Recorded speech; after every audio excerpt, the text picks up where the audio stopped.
Master minds commerce చదవాలనుకునే 10th inter విద్యార్థుల తొలి ఎంపిక.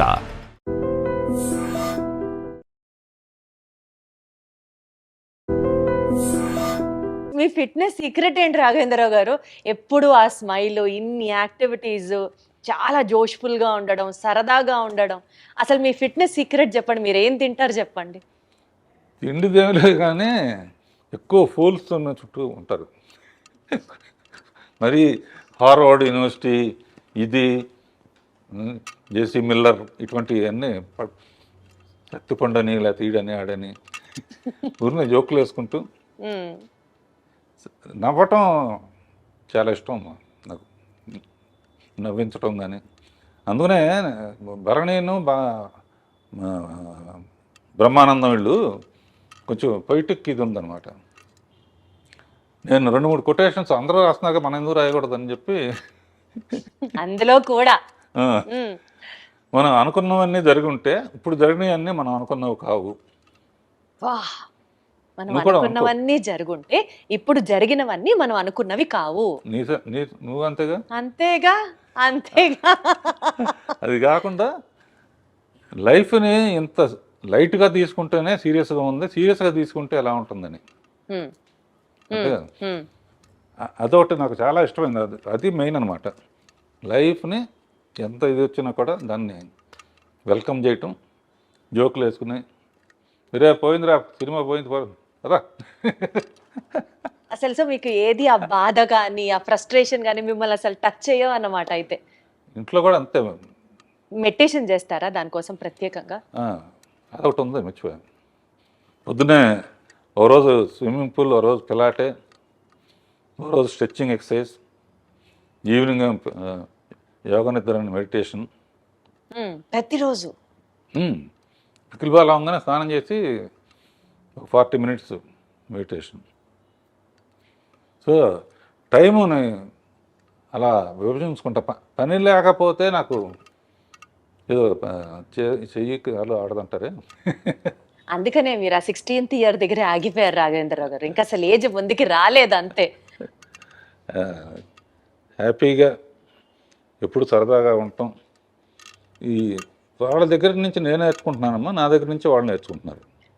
కొంతమంది చెప్తారు కదా, కేజీ 1200 రూపాయలు ఉండే బియ్యం తింటాం, లీటరు 5000 రూపాయల నుంచి 10,000 రూపాయలు ఉన్న డైరెక్ట్గా హిమాలయాస్ నుంచి తెచ్చిన వాటర్ తాగుతాం, అదే మా బ్యూటీ సీక్రెట్, అదే మా ఫిట్నెస్ సీక్రెట్ అంటారు కదా. అట్లాంటి ప్రత్యేకమైన తిండ్లు మీరేం తినరా? అసలు తిండి కూడా లేదు అసలు. ఏదో ఇప్పుడు తర్వాత ఏంటంటే జనరల్గా రోజు పొద్దున పూట కూడా ఇడ్లీలు, వడలు, దోశలు తినేవాళ్ళం. ఇప్పుడు ఏంటంటే ఒట్టి నట్స్ను, ఫ్రూట్స్, మధ్యాహ్నం lunch, night only tiffin. So అదన్నమాట మీ సీక్రెట్. ఆ గ్యాప్లో చిన్న పర్సనల్ ఇంట్రెస్ట్. పర్సనల్ ఇంట్రెస్ట్ ఏంటి? ఏదో కాలక్షేపానికి కొంచెం ఒక రౌండ్ వేసుకోవటం. Such an honest, sweet and an humble answer from your end. అసలు సూపర్. ఎటు మనం ఈ విషయాలు మాట్లాడుతున్నాం కాబట్టి రాఘవేంద్ర గారు, నాకు ఇందాకటి నుంచి మిమ్మల్ని చూస్తున్నాను, మీతో మాట్లాడుతున్నాను కానీ నా ధ్యాస అంతా మీరు షర్ట్ మీద పెట్టుకున్నటువంటి ఆ గ్రీన్ అండ్ వైట్ బ్రోచ్ మీదకి వెళ్తోంది. అసలు అది ఎంత క్యూట్గా ఉందంటే ఏంటి చెప్పండి, దాని సిగ్నిఫికెన్స్ ఏంటి, దాని బ్యూటీ ఏంటి? ఇది మా అమ్మాయిలు ఏంజల్ ఉంటే మంచిది అంటారమ్మా. ఏంజల్. ఏంజల్ ఇళ్లలో కూడా ఏంజల్ బొమ్మ పెడితే చాలా, లేకపోతే నువ్వు కూడా పెట్టుకో ఇంట్లో. ఇది పెట్టుకో అని చెప్పి మా పిల్లలు ఇచ్చారు. ఇది వాళ్ళు ఇచ్చిందంటే నాకు వాళ్ళంటే నాకు ఎంత ప్రేమో, ఇది అంటే అంత ప్రేమ అనమాట. దీంతో చాలామంది అడుగుతారు, ఇది ఎక్కడ పోతుందో అని చెప్పి 2-3 ఒక్కోసారి పడిపోవచ్చు కదా. ఒకటి మట్టుకు అందరూ 2-3 ఎప్పుడూ పెట్టుకుంటాను. ఒకటి మట్టుకు ఎక్కడ పడాలో అక్కడ పడుతుంది. గొప్ప వ్యక్తి అక్కినేని నాగేశ్వరరావు నిర్యాణం చెందినప్పుడు అన్నపూర్ణ స్టూడియోలోనే ఇది చేశారు. ఫైర్ లాస్ట్ రైట్స్ అన్ని అక్కడ చేశారు. నాగార్జున ఎక్కువ ఎమోషనల్ అయితే నేను వెళ్ళి గట్టిగా కావాలని ఓదార్చారు. ఇంటికి వచ్చి చూస్తే ఇది లేదు, అందులో పడిపోయింది అనమాట. అందుకనే ఎప్పుడు సేఫ్టీకి దానికి నేను చాలా హ్యాపీగా ఫీల్ అయ్యాను. ఒక గొప్ప వ్యక్తికి ఇలా అనేక మెట్టు మీద మెట్టు మీద మెట్టు. ఎల్వి ప్రసాద్ గారు అనేవారమ్మా, అంటే ఆయన సినిమాలో చైల్డ్ ఆర్టిస్ట్గా కూడా చేశాం. నేనంటే బాగా ఇష్టం ఆయనకి. రాఘవేంద్రరావు సినిమా పెద్ద హిట్ అయిందని వాళ్ళ అబ్బాయి చెప్పాడు అనుకో, రాఘవేంద్రరావు ఎంత పైకి వెళితే ఎక్కడం ఇది పడిపోకుండా చూడటం అక్కడే ఉండడం బాధ్యత. పడిపోకుండా చూడటం, ఎంత హైట్ వెళ్తే అంత బాధ్యత పెరుగుతుంది. అట్లా ఈజ్ ఎ బ్యూటిఫుల్ జర్నీ అమ్మా. All over. ప్రత్యేకంగా అండి సీనియర్ ఎన్టీఆర్ గారితో మీరు చేసిన ప్రతి సినిమాలో ఆడియో బ్లాక్ బస్టర్ హిట్ అంతే. చక్రవర్తి గారి మ్యూజిక్ అనుకోవచ్చు, లేకపోతే వాట్ ఎవర్ కారణాలు ఏంటో మీరే చెప్పాలి. కానీ అసలు ఆ పాటలకి మీరు దగ్గరుండి రాయించుకునేవారా, లేకపోతే ఎన్టీఆర్ గారే రాసేవారా? అసలు ఏంటి ఆ మ్యాజిక్? యాక్చువల్గా అమ్మా ఇందాక చెప్పినట్టు రామారావు పిక్చర్ రాగానే ఎట్టి పరిస్థితుల్లో సక్సెస్ చేయాలి అన్నది ఒక అది. అప్పటికేంటంటే నాగేశ్వరరావు డ్యాన్స్లు అంటే బాగా విపరీతంగా స్టెప్పులు విజిల్స్ చేసేవాళ్ళు. రామారావుకి అంత సాంగ్స్ అప్పుడు మిగతా వర్షిప్ ఉండేది, కానీ ముందు అది కూడా కవర్ చేయాలని చెప్పేసి నా బిలీఫ్ ఎప్పుడు సాంగ్ హిట్ అవ్వాలన్నా ఇది చెప్తున్నా దాని లీడ్ సీన్ బాగుండాలి. సో సాంగ్స్లో ఆయన ఫెయిల్ అవ్వకూడదు అనుకుని ఆరేసుకోబోయే పారేసుకున్నాను అనే అడవి రౌండ్ల పాట మాధవన్ గారు మ్యూజిక్. ఆ పాట అప్పుడు ఏంటంటే హీరో కోసం పరిగెత్తుకుంటూ వస్తుంటే నీళ్ళలో పడిపోతుంది. ఆయన వచ్చే లోపల ఆరేసుకోవాలని చెప్పి లీడ్ అలా తీసుకున్నా తీసి ఈ లోపల ఆయన వచ్చేస్తున్నాడు. ఆడియన్స్ ఎంత మంచి వాళ్ళు అంటే వస్తామంటే చీర ఎగిరిపోయింది. చెట్టు నుంచి చార వేసుకోబోయి పారేసుకున్నానంటే ఓ ఏళ్ళలో డబ్బులు అంటే టేక్ ఆఫ్ ఉంటేనమ్మా. అక్కడి నుంచి ఇక పాటల్లో కూడా ఆయన కూడా అందులో కృషి ఉంటే మనుషులు దృష్టిలో అవుతారులో ఎన్లైట్మెంట్ ఆఫ్ సోషల్ ఇది ఒక మోటివేషన్ సాంగ్.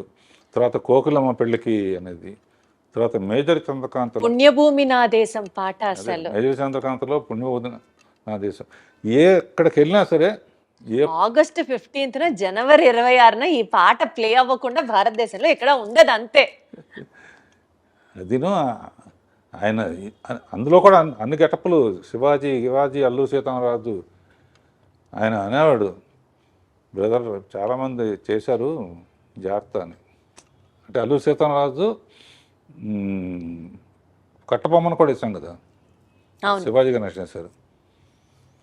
కమిట్మెంట్ అంటే ఆయన గెటప్లన్నీ ఆయన గద తయారు చేసిన అన్ని డిజైన్ ఆయన వస్తాడు.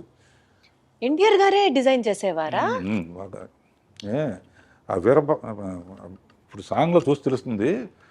కట్టబ్రహ్మన్ గెటప్ సంకెళ్ళతో మొత్తం ఇట్లా బంధిస్తుంటే దాన్ని చీల్చుకొని నడవాలి ఆయన. మన ప్రొడక్షన్ వాళ్ళు ఉంటాయి, కారులో కంఫర్టబుల్గా ఉండదని ప్రొడక్షన్ అని తెప్పించుకుని టిఫిన్ క్యారియర్లో నింపుతామే, అందులో ఎక్కొచ్చాడు ఆయన. ఎక్కొచ్చి ఇట్లా దిగితే అట్లా కదా ఓ బెంగళూరు ప్యాలెస్లో తీసాం, ఎవరు కట్టాలిరా పన్ను. అమ్మో ఇక ఆయన టాపిక్ సౌందర్యలో టాపిక్ వచ్చినప్పుడు నేను తట్టుకోలేక ఏడ్చేసాను. ఇప్పుడు కూడా లైట్గా మీ కళ్ళు చెమరుస్తున్నాయి, అర్థమవుతుంది. అంటే నాకు ఆయన లేకపోతే అసలు అంటే అంత బాగా చూసుకున్నారు.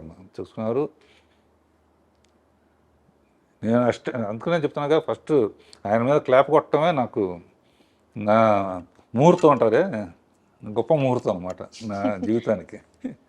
అందుకనే ఆయన దేవుడిలాగా జీవితంలో మర్చిపోలేని. మీరు అలాగా ఇప్పటికే తలుచుకుంటూ సందర్భం వచ్చినప్పుడు అల్లా ఆయనకి కృతజ్ఞతలు చెప్పడం అంటే మీ గొప్పతనం అంతే. పాటల ప్రస్తావన వచ్చింది కాబట్టి శ్రీదేవి గారితో మీరు 24 సినిమాలు చేశారు.